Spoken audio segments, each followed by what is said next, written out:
स्वागत अभिनंदन आपके अपने YouTube channel GK Anil Saran में। अपने कक्षा 12 के लिए अध्याय 3 भूगोल विषय का जनसंख्या वितरण घनत्व और वृद्धि पढ़ चुके थे। इस अध्याय को अपने 4 वीडियो के अंतर्गत पढ़ना था। इसके पहले अपने 3 वीडियो बना चुके हैं जो कि जनसंख्या वितरण घनत्व और वृद्धि पर है। आज जो हमारा आखिरी टॉपिक है इस अध्याय का वो है जननांकीय संक्रमण सिद्धांत। तो इस वीडियो लेक्चर में अपने जननांकीय संक्रमण सिद्धांत के बारे में विस्तार से अध्ययन करेंगे।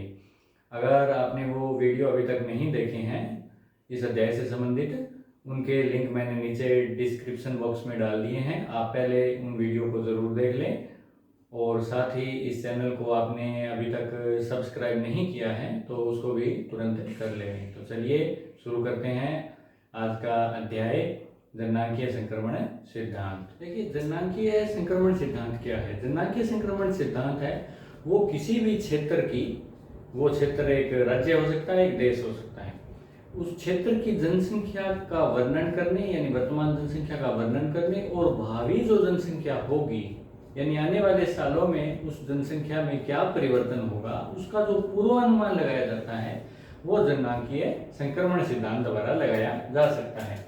इस सिद्धांत का उपयोग किसी भी क्षेत्र की जनसंख्या के वर्णन एवं भावी जनसंख्या के पूर्वानुमान के लिए किया जाता है। यानी इस सिद्धांत का उपयोग करके हम किसी भी क्षेत्र की वर्तमान और भावी जनसंख्या के बारे में पूर्वानुमान कर सकते हैं कि आने वाले समय में इसकी जनसंख्या की घनत्व या वृद्धि या वितरण किस प्रकार का रहेगा। अब देखिए, ये जो परिवर्तन होगा, ये जो पूर्वानुमान होगा, ये कैसे आएगा? ये यानी जब एक समाज या मान लीजिए वो क्षेत्र जब अशिक्षित, ग्रामीण और खेतीहर है, यानी ज्यादातर लोग उस समाज के अशिक्षित हैं, कम पढ़े लिखे हैं, ज्यादातर जो लोग हैं वो गांवों में रहते हैं, ज्यादातर जो लोग हैं वो खेतीहर है यानी खेतीबाड़ी करते हैं। जैसे जैसे उस समाज में शिक्षा बढ़ेगी यानी शिक्षित लोगों की संख्या बढ़ेगी, ग्रामीण से ज्यादातर लोग नगरीय होने लगेंगे और खेती हर से यानी खेतीबाड़ी को छोड़कर ज्यादातर लोग औद्योगिक कारखानों में काम करने लगेंगे। तो उस समाज की जो जनसंख्या थी क्या थी? उच्च जन्म व उच्च मृत्यु दर। उस जनसंख्या की क्या विशेषता थी? जब समाज अशिक्षित था, ग्रामीण था, खेतीहर था, तो वहां उच्च जन्म दर थी यानी जन्म लेने वाले बहुत से लोग थे और मृत्यु दर भी वहां बहुत ज्यादा थी। क्यों? क्योंकि ग्रामीण था, अशिक्षित था, तो वहां स्वास्थ्य सेवाओं का अभाव था, खेतीहर थे तो उनका जीवन स्तर निम्न था, तो वहां उस समाज में उच्च जन्म व उच्च मृत्यु दर थी। लेकिन जैसे ही वो समाज अशिक्षित से शिक्षित हुआ, ग्रामीण से नगरीय हुआ, खेतीहर से औद्योगिक हुआ यानी ज्यादातर लोग उद्योग धंधे करने लगे, तो उस समाज में जो उच्च जन्म व उच्च मृत्यु दर की विशेषता थी जनसंख्या की, वो बदल के क्या हो जाती है? निम्न जन्म व निम्न ही मृत्यु दर। यानी ये समाज में चेंजेस आते हैं जब समाज शिक्षित, नगरीय और औद्योगिक हो जाता है। तो ये जो परिवर्तन आते हैं जनसंख्या में उच्च जन्म और उच्च मृत्यु दर से निम्न जन्म और निम्न मृत्यु दर में, ये जो परिवर्तन आता है ये परिवर्तन एकदम से नहीं आता है, ये कई अवस्थाओं में आता है। क्योंकि समाज एकदम से तो अशिक्षित से शिक्षित होगा नहीं, एकदम से ग्रामीण से नगरीय होगा नहीं, एकदम खेतीबाड़ी छोड़ के सारे लोग औद्योगिक धंधे करेंगे नहीं, ये धीरे धीरे परिवर्तन होगा। तो उच्च जन्म व उच्च जो मृत्यु दर है वो धीरे धीरे निम्न जन्म व निम्न मृत्यु दर की ओर जाएगी। तो ये जो जाएगी ये कुल 5 अवस्थाएं इसकी मानी गई है, यानी 5 चरणों में ये परिवर्तन आता है। वो कौन से होते हैं हम देखते हैं। यानी जननांकीय संक्रमण की 5 अवस्थाएं मानी गई हैं। आज विश्व के विभिन्न देश उनमें 5 अवस्थाओं में स्थित हैं। तो हम देखते हैं जननांकीय संक्रमण सिद्धांत की वो 5 अवस्थाएं कौन सी हैं। देखिए, एक डायग्राम द्वारा अपने जननांकीय संक्रमण सिद्धांत की विभिन्न अवस्थाओं को समझने का प्रयास करते हैं। जैसे कि मैंने बताया कि ये जो परिवर्तन आता है उच्च जन्म और उच्च मृत्यु दर से निम्न जन्म और निम्न मृत्यु दर किसी क्षेत्र की जनसंख्या में, तो वो विभिन्न अवस्थाओं में आता है। तो वो कौन सी अवस्थाएं होती हैं? वो कुल 5 अवस्थाएं होती हैं। देखिए 1, 2, 3, 4 और 5।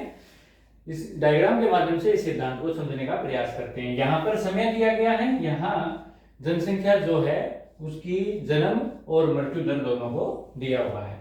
तो आप देखें, सर्वप्रथम जब समाज अशिक्षित होता है, खेतिहर होता है और अधिकांश लोग ग्रामीण होते हैं, तो वहां क्या होती है? उच्च जन्म दर और उच्च ही मृत्यु दर होती है। इन देशों के अंतर्गत क्या होता है कि यहाँ उच्च जन्म दर होती है और उच्च मृत्यु दर होने की वजह से यहाँ जनसंख्या वृद्धि बहुत ही कम होती है। वजह क्या है? क्योंकि जन्म दर ज्यादा है तो मरने वाले लोगों की संख्या भी ज्यादा है। इसलिए इन देशों के अंदर, इन क्षेत्रों के अंदर जो वृद्धि दर है वो बहुत ही थोड़ी होती है। विश्व के आज भी बहुत से देश इस प्रथम अवस्था में है जहां उच्च जन्म दर और उच्च मृत्यु दर पाई जाती हैं। जैसे कि अफ्रीकी जो कंट्रीज हैं, अफ्रीकी महाद्वीप के, जैसे कि सूडान, कांगो, घाना, वर्षा वनों के आदिवासी। आप यहाँ देखें इस डायग्राम में, ये जो नीचे की आपको लाइन दिख रही है ये मृत्यु दर को बता रही है। ऊपर की जो ये लाइन है ये है जन्म दर की। तो आप देखें प्रथम अवस्था में उन देशों में क्या है? उच्च जन्म दर और उच्च मृत्यु दर है। तो ये देखिए जन्म दर भी उच्च है और मृत्यु दर भी उच्च ही है, यानी दोनों ज्यादा है इन देशों में। जैसे जैसे समय बीतता है, समाज थोड़ा शिक्षित होता है, थोड़े लोग खेती छोड़ के उद्योग धंधे करने लगते हैं, तो उस क्षेत्र में क्या होता है? उस क्षेत्र में जन्म दर तो ऊंची बनी रहती है, लेकिन मृत्यु दर जो की है वो भी उच्च है, लेकिन मृत्यु दर क्या होती है? गिरती हुई होती है। यानी दूसरी अवस्था में क्या होता है? उच्च जन्म दर होती है और मृत्यु दर भी उच्च होती है, लेकिन मृत्यु दर गिरती हुई होती है, यानी मृत्यु दर कम होती हुई होती है। तो आप देख सकते हैं डायग्राम में जन्म दर तो ऊंची बनी हुई है, लेकिन मृत्यु दर धीरे धीरे कम होती जा रही है। इस अवस्था में भी अफ्रीका के बहुत से देश प्रथम अवस्था से निकलकर द्वितीय अवस्था में पहुंच चुके हैं, जैसे कि अंगोला, रोडेशिया, सोमालिया। ये वो देश हैं जो कि जननांकीय संक्रमण सिद्धांत के अनुसार दूसरी अवस्था में है, जहां की जनसंख्या में उच्च जन्म व उच्च मृत्यु दर है, लेकिन मृत्यु दर क्या है? धीरे धीरे कम हो रही है। फिर धीरे धीरे समाज शिक्षित होता जाता है, स्वास्थ्य सेवाएं बढ़ती जाती है, लोगों में जागरूकता बढ़ती जाती है, बड़े परिवार की हानियां वो समझ जाते हैं, छोटे परिवार का क्या महत्व है इसके प्रति वो सचेत हो जाते हैं। तो वहाँ जन्म दर भी धीरे धीरे थोड़ी गिरने लग जाती है और मृत्यु दर भी स्वास्थ्य सेवाएं बढ़ने से गिरने लग जाती है। तो तीसरी अवस्था क्या होती है? उच्च जन्म दर तो उच्च ही बनी रहती है, लेकिन मृत्यु दर वहां स्वास्थ्य सेवाएं बढ़ने की वजह से क्या होती है? कम हो जाती है, मध्यम हो जाती है, मध्यम मृत्यु दर। यानी जन्म दर उच्च है लेकिन वो गिरती हुई है। आप देखें जन्म दर गिरती हुई है, मृत्यु दर मध्यम है, मृत्यु दर और ही कम हो रही है। मृत्यु दर जो उच्च थी पिछली दोनों अवस्थाओं में, अब वो मृत्यु दर क्या हो गई है? मध्यम हो गई है। इस अवस्था में कौन से देश हैं आज के समय की अगर हम बात करें, जहां की उच्च जन्म दर जो कि गिरती हुई और मध्यम मृत्यु दर, उसमें हमारा भारत देश जननांकीय संक्रमण सिद्धांत के अनुसार तीसरी अवस्था में है। इसके अलावा भारत का पड़ोसी श्रीलंका है, क्यूबा है, केन्या है। ये वो देश हैं जहां की जननांकीय संक्रमण सिद्धांत की तीसरी अवस्था लागू होती है। फिर धीरे धीरे समाज शिक्षित हो जाता है, ग्रामीण से नगरीय होता जाता है, ज्यादातर लोग खेती छोड़ के औद्योगिक होने लगते हैं, उद्योग धंधों में काम करने लगते हैं, तो वहाँ लोगों का जीवन स्तर सुधर जाता है, शिक्षा बढ़ जाती है, स्वास्थ्य सेवा बढ़ जाती है। तो वहाँ क्या होता है? वहाँ जो जन्म दर थी वो अब गिरकर मध्यम हो गई है और मृत्यु दर तो बहुत ही कम हो जाती है। यानी चौथी अवस्था में आप देखें जन्म दर बहुत गिरती हुई, कम होती हुई, मध्यम जन्म दर, और मृत्यु दर क्या हो गई है? निम्न हो गई है। ये चौथी अवस्था है। विश्व के कौन से देश चौथी अवस्था में? ऑस्ट्रेलिया, न्यूजीलैंड, नॉर्वे जैसे ये जो विकसित देश हैं, ये जो विकसित देश है वो जननांकीय संक्रमण सिद्धांत के अनुसार तीसरी अवस्था में है। और चौथी और आखिरी अवस्था क्या होती है? ये अवस्था वो होती है जब जन्म दर और मृत्यु दर दोनों ही गिरकर बहुत कम हो जाते हैं। इस अवस्था को पंचम अवस्था कहा जाता है जननांगीय संक्रमण की, जिसमें कि जर्मनी, जापान, ब्रिटेन जैसे जो ये औद्योगिक और विकसित राष्ट्र हैं वो आज इसे पंचम अवस्था में है, जहां जन्म दर भी निम्न है और मृत्यु दर भी निम्न है। तो ये था जननांगीय संक्रमण सिद्धांत, जो कि हमें जो वर्तमान जनसंख्या है और भावी जनसंख्या कैसी होगी उसका पूर्व अनुमान लगाने में सहायता करता है। जैसे कि भारत वर्तमान में तीसरी अवस्था में है, तो हम भावी जनसंख्या का अनुमान लगा सकते हैं भारत की, कि भारत में आने वाले टाइम में जो जन्म दर है वो मध्यम हो जाएगी और मृत्यु दर जो कि मध्यम है आज के टाइम, वो क्या हो जाएगी, निम्न हो जाएगी। तो इस प्रकार हम जननांगीय संक्रमण सिद्धांत का उपयोग करके किसी भी क्षेत्र की जनसंख्या का पूर्वानुमान लगा सकते हैं।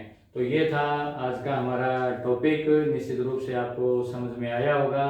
आज अपना ये चतुर्थ अध्याय समाप्त होता है। तो कैसा लगा आपको ये वीडियो, इसके बारे में नीचे आप ज़रूर कमेंट बॉक्स में लिखें, लाइक भी करें इसको, साथ ही अपने जो साथी हैं उनको शेयर करना भी ना भूलें। मिलते हैं अगले वीडियो में नए अध्याय के साथ, तब तक के लिए जय हिंद, जय भारत।